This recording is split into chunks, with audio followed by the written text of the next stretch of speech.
ज्ञान दर्पण काकभूषुंडी जी के 1000 जन्मों की क्या है कथा? आखिर कौन थे काकभूषुंडी और क्या है उनकी कथा? किसने और क्यों दिया था उन्हें श्राप?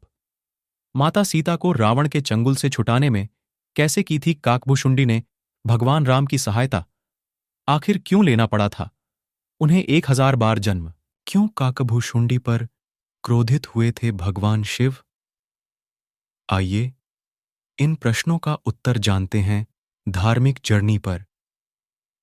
काकभूषुंडी जी और गरुड़ जी का संवाद। संत तुलसीदास ने रामचरण मानस के उत्तरकांड में लिखा है कि काकभूषुंडी परम ज्ञानी राम भक्त हैं। जब भगवान राम माता को रावण से बचाने के लिए लंका आए थे, तब रावण के पुत्र मेघनाथ से उनका युद्ध हुआ था। युद्ध के दौरान एक ऐसा समय आया जब मेघनाथ ने भगवान राम को नागपाश से बांध दिया था।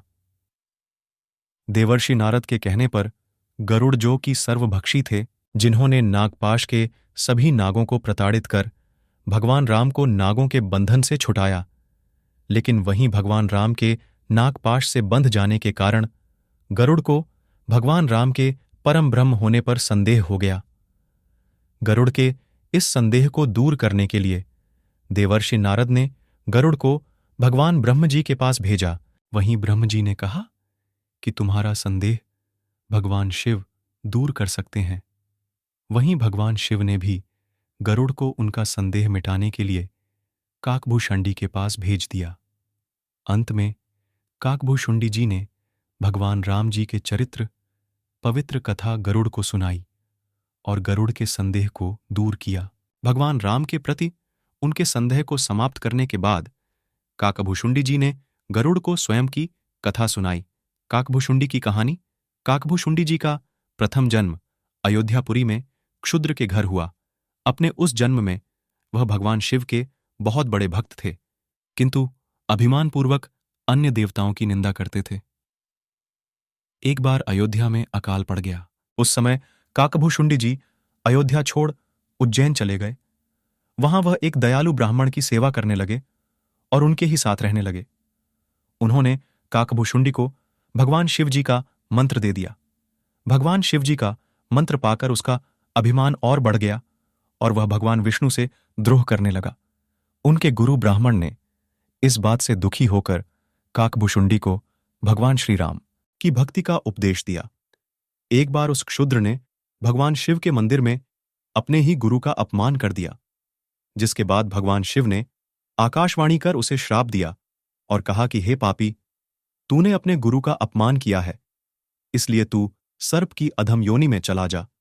सर्प योनि के बाद तुझे 1000 बार अन्य योनियों में जन्म लेना पड़ेगा। गुरु बड़े दयालु थे, इसलिए भगवान शिव से अपने शिष्य के लिए क्षमा प्रार्थना की। गुरु द्वारा क्षमा याचना करने पर भगवान शिव ने आकाशवाणी कर कहा कि हे ब्राह्मण, मेरा श्राप व्यर्थ नहीं जाएगा। इस क्षुद्र को 1000 बार जन्म अवश्य ही लेना पड़ेगा, किंतु प्रत्येक जन्म में और मरने पर जो कष्ट होता है वो इसे नहीं होगा और ज्ञान भी नहीं मिटेगा। इसे अपने प्रत्येक जन्म का स्मरण बना रहेगा। जगत में इससे कुछ भी दुर्लभ नहीं होगा।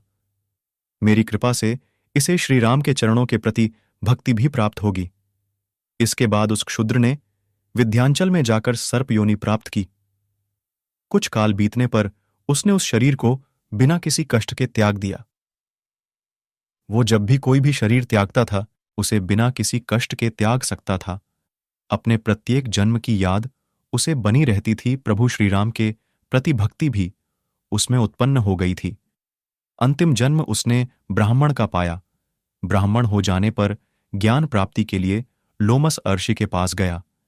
जब लोमस अर्षि उसे ज्ञान देते थे तो वो उनसे अनेक प्रकार के तर्क वितर्क करते थे। उसके इस व्यवहार से क्रोधित होकर लोमस ऋषि ने उसे श्राप दे दिया कि जा, तू चंडाल पक्षी कौवा हो जा। तब वह तत्काल कौवा बनकर उड़ गया।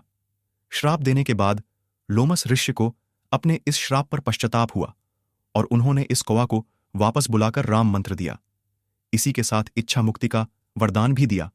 कौवा का शरीर पाने पर और भगवान श्री राम का मंत्र मिलने पर उसे अपने कौवा के शरीर से प्यार हो गया और वह कौवा के रूप में ही रहने लगा। इसी के साथ वह काकभूषुंडी के नाम से विख्यात हुए। महाभारत को 16 बार किसने देखा था? वेदों और पुराणों के अनुसार काकभूषुंडी ने 11 बार रामायण और 16 बार महाभारत देखी हैं। वह कल्प के अंत तक अपने शाश्वत स्वरूप में जीवित रहेगा। भगवान राम ने ही काकभूषुंडी को अमर बनाया था।